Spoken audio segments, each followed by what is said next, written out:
Thank you to everyone. Excited to be here. Yeah, I love the topic that we're talking about here today about power of one and so forth. And in my world, it's a lot of times we want to try to rush things. We want to get to the end and get to the end point as fast as we can. We're all chasing a destination, and I've seen this in multiple facets. Being a chiropractor first and a holistic practitioner, everybody wants to get to a destination when it comes to their health. Doc, I'm in pain or I have this condition. I want to get to the end. How do I get to this point? In business, it's the same thing. You see people who want to achieve a certain level of success. And they're like, well, I heard so-and-so did it this fast, so I want to be able to go that fast when it comes to those things.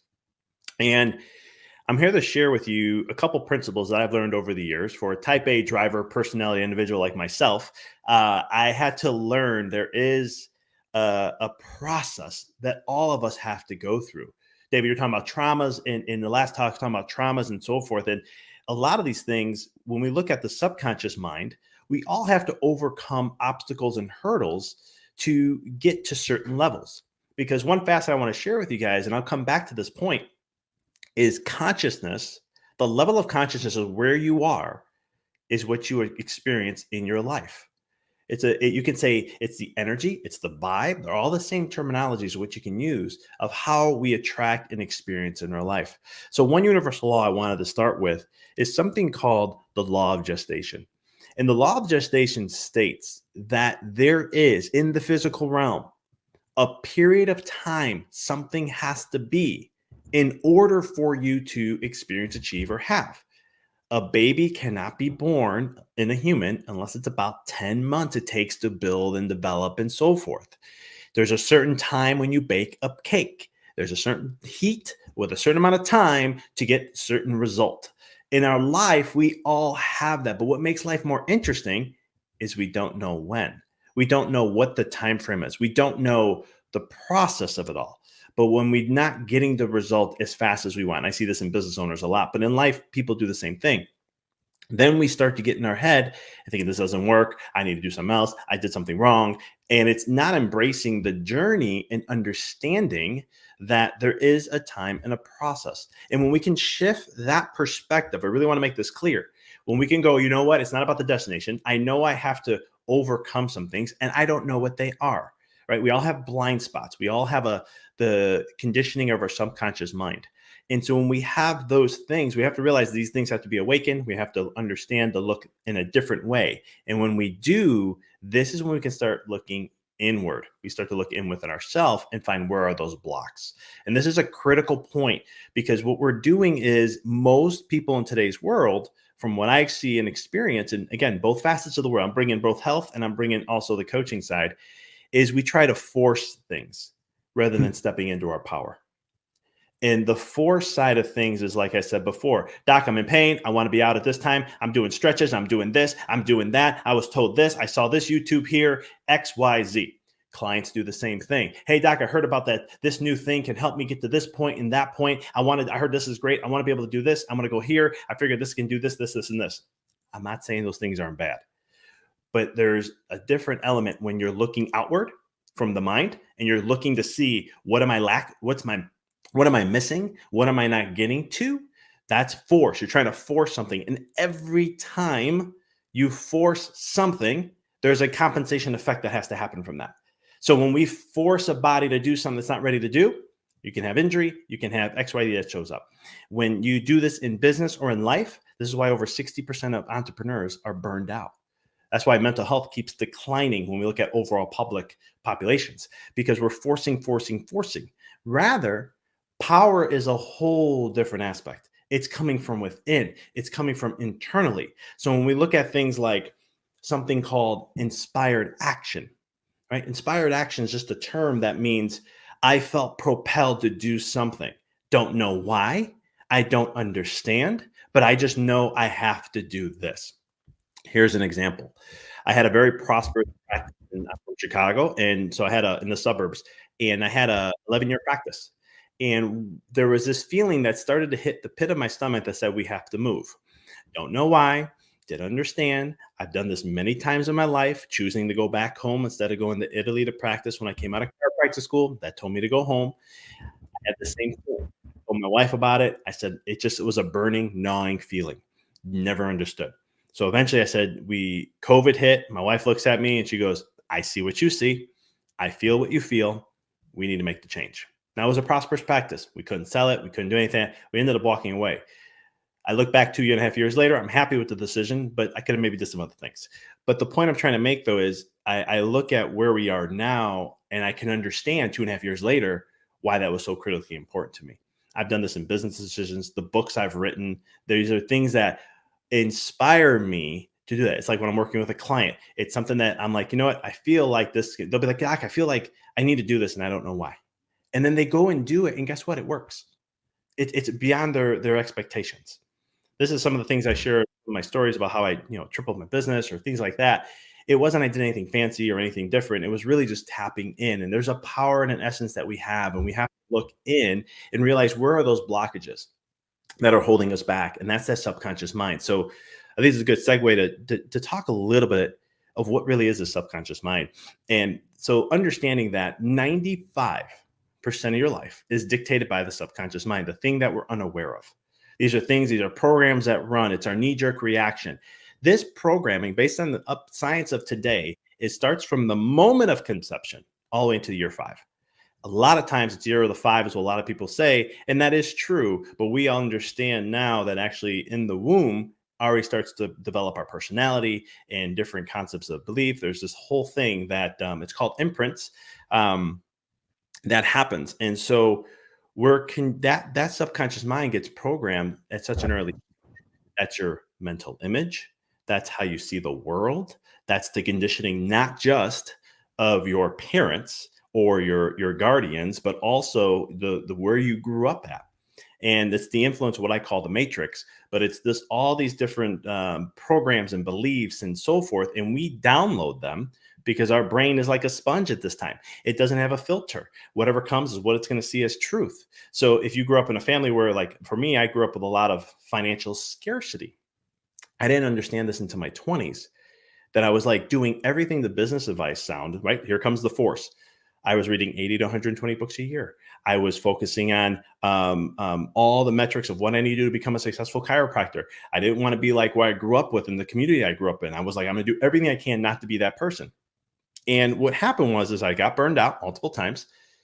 But not only that, I was looking at things and going, this is just not, I started to feel hopeless and all these other things. And I said, wait a minute, there's something called limiting beliefs. I studied this years ago and I'm going, the beliefs dictate your life. What if I look at these beliefs and what if I actually have a limiting belief in money?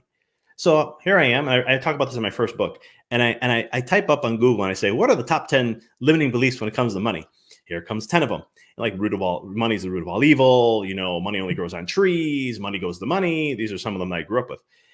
And I look and I had 9 out of 10. These are what I heard often. And I said, I don't believe these to be true, right? In my mind, I'm going, I don't believe that to be true. But yet I had this underlying thing. So long story short, I started working on reframing my mind, reprogramming my beliefs, really deeply believing in these things to see it being totally different. And this is where my practice and everything started to grow drastically. Nothing changed, just changing my belief. But it was that inner work, and I had to let go of expectations. And I'm going to get into those things in a little bit here, because to bring in some of the quantum side of things to kind of tie this up a little bit is that, there's a study that was done called the observer effect. And this observer effect, to save you a lot of time, they're just trying to understand how does a particle light act as a photon, does light act as a photon, or does it act like a wavelength or a particle? Sorry. And so what does that mean is that looking at a particle, that's like physical reality. Here it is. This is what it is. Or if it's like a wave, that's infinite potential.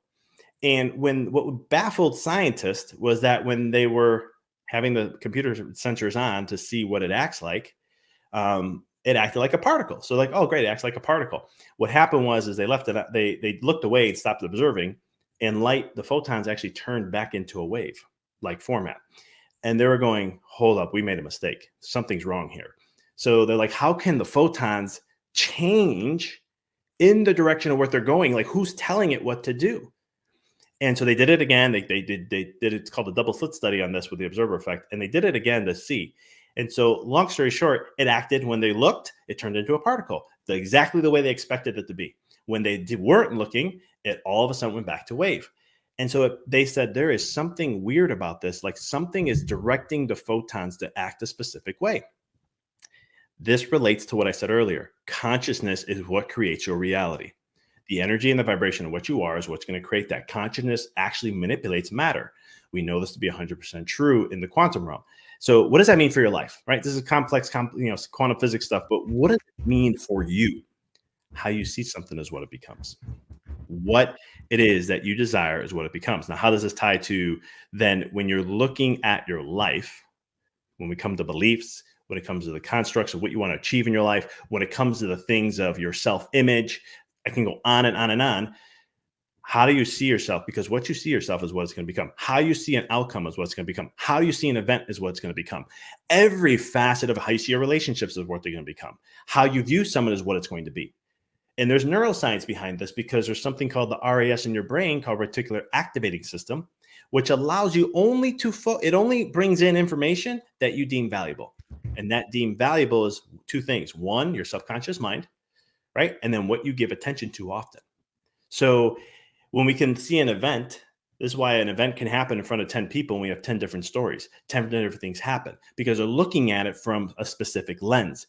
But there are other viewpoints that you can look at it and extrapolate. And whatever story you tell yourself based upon that is going to dictate what it'll be for you, the meaning, the energy, and everything that comes with that. So sharing all that, coming in now to the power of when, right? So how do I trust this process when I want to see myself into the future? Because everybody wants to lead a life to be happier. Everyone wants to have a life of fulfillment. And that's at least my belief, what I've seen over the years. And so my question to you is, how do you see yourself? What's your self-image of yourself? How do you view yourself? What's the story that you're telling yourself? This is going to be very critical into achieving what it is that you desire and understanding. So the first thing, I want to share some practical tools for you guys. So the first thing is self-image, and the self-image is it's the conversations we have in our head. It's the stories we tell yourself. So if I say, hey, you're going to be say yourself, I'm going to be a millionaire next year. Whatever the negative thinking comes in, that's the self-image. And that's not really your voice. That's actually a conditioning process. But the thing is, when it comes to the self-image, how do you view yourself? Now, there's some things about the mind that's really cool that we can use, and that is the mind travels. We can go into the future. We can come back into the past. Whatever you put up in the mind, though, is what's going to think is reality. Doesn't matter if it's future, past, it doesn't matter. So a synthetic reality is just as real as the reality you're experiencing in your life. So why not program and see yourself for who you want to become? See yourself into the future. Let's say who you want to be in 5 years from now. Ask yourself that question. And in 5 years, this is who I want to become. And then we have to bring that into the present with a feeling. And so you say, okay, I'm going to be this person, right? Because consciousness is a beingness. So I'm going to be this person. I'm going to think this way. I'm going to act this way. I'm going to act like I'm that person now. I'm going to act like I'm a millionaire, even though my bank account may be zero. Maybe it's negative. I only have a few bucks or a few thousand. But either way, I'm going to act like I'm a millionaire in the sense of the beingness. And when we can do that and bring that here and you visualize it, you play the movie in your head over and over and over.